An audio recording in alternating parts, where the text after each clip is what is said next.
Am vorbit astăzi despre câte în lună și stele, dar și cred că am umbrit puțin din un proiect pe care l-a demarat Hyde Park și care se adresează deținuților din penitenciare.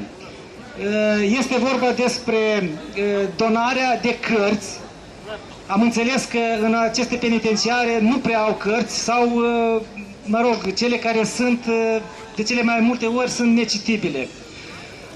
Văd că unii oameni au răspuns apelului nostru, s-au autosesizat și au contribuit cu ce au putut, cu cărți, nu știu, poate că și au făcut și donații în bani ca să cumpărăm cărți de pe ele și să le oferim celor cu mai puțină libertate decât noi, care chiar au nevoie să citească în cazul în care au dorința asta. Nu știu dacă proiectul se va derula și săptămâna viitoare, dar deocamdată cărțile pe care le-am adunat vor ajunge la penitenciarul, la unul din penitenciare, nu știu exact care, 13, cred că la penitenciarul 13.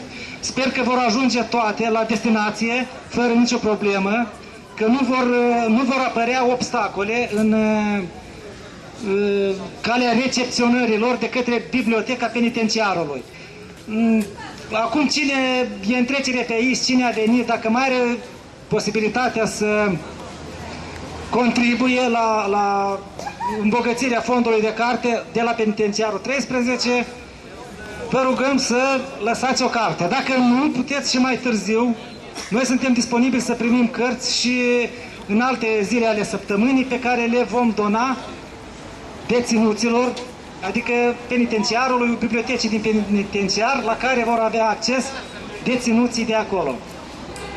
Mulțumim pentru solicitudine.